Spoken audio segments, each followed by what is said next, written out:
আমি নই, থেকে বাধ্য করাবো পার্থ বালুর মতো মমতাকে আর ডাক্তার এসপি দাসকে একসঙ্গে জেলে ঢুকাতে। একটা মামলা তালা থানার সন্দীপ ঘোষের নিয়েছে ইডি। আসল তো ওইখানেই হবে, হেলথ ডিপার্টমেন্ট। 13 বছর মধু খেয়েছেন, মধু খাইয়েছেন, হবে হিসাব।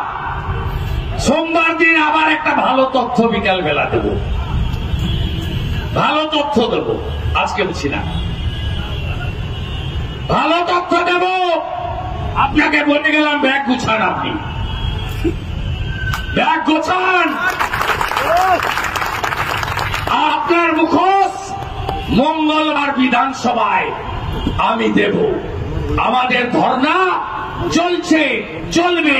আন্দোলনের ধাঁচ বাড়ান, আন্দোলন তীব্র করুন। আর ছদ্মবেশে যারা তৃণমূলকে রেখেছে সেই সিপিএম থেকে সতর্ক থাকবেন।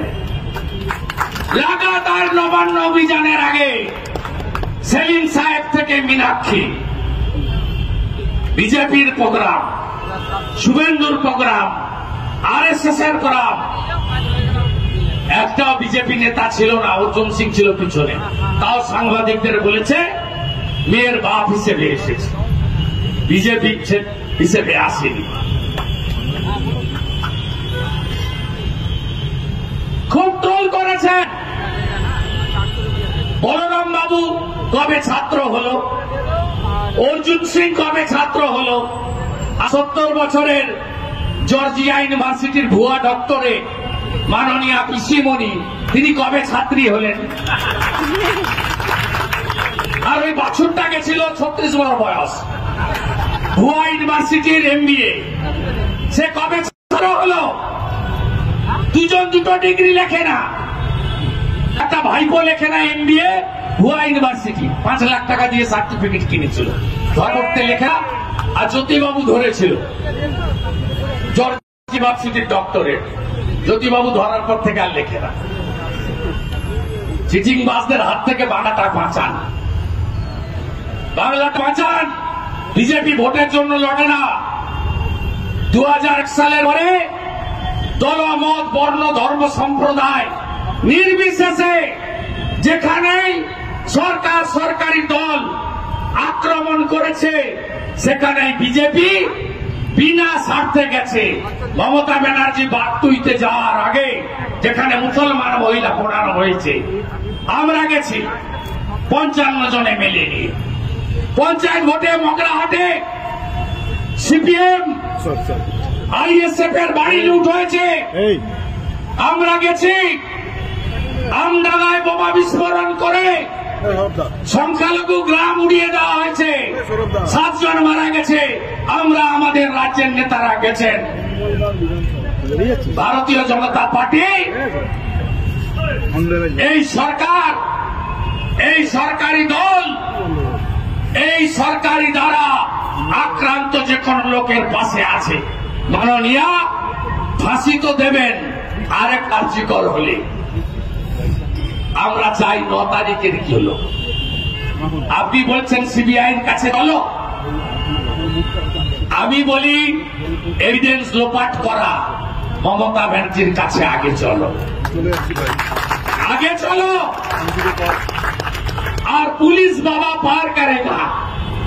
এপারে 6000, ওপারে রাজ্য থেকে আনা 4500, হাওড়া কমিশনারেটে 2000, 12,500 পুলিশ আপনাকে ঘিরে স্টিলের প্রাচীর করে কত রকমের বেড়া দিয়ে আপনাকে রক্ষা করেছে। আপনি 301 জন SI কে ইন্সপেক্টর করেছেন, সিভিক ভলেন্টিয়ারকে রিটায়ারমেন্ট বেনিফিট 5 লক্ষ টাকা দিয়েছেন। আর ওই যে বাঁদর একটা সুপ্রতিম সরকার 2006 সালের 5 সেপ্টেম্বর শিউর বিডিও অফিসে যে আপনাকে চ্যাংদোলা করে তুলেছিল, পোস্ট করাচ্ছেন আর উত্তর রুদ্রনীল ঘোষ কবিতায়, ভাষায়, ভাষণে সুন্দর ভাষাতে ভালো করে ভুলে গেছে। নিচের তলার পুলিশকে বলবো এই পাপ কাজে যুক্ত থাকবেন না। মমতা ব্যানার্জির শাসনকালে ডেজ আর নাম্বার কাউন্টিং শুরু হয়ে গেছে, কাউন্টিং শুরু হয়ে গেছে। একটা জল নেই। বিজেপির ভোট 2,33,27,000 ভোটের সময়, তার আগেই মমতা যাবে। এবারের পুজোর মতো হবে, কিন্তু জাস্টিস ফর আরজি কর, স্টেপ ডাউন মমতা, এই দাবি নিয়ে নো কম্প্রোমাইজ, নো শনিবার, নো রবিবার, নো পুজো, নো অনুষ্ঠান, নো জন্মদিন, নাথিং। এই লড়াই চলছে, চলবে। আপনাদের সাপোর্ট আছে তো?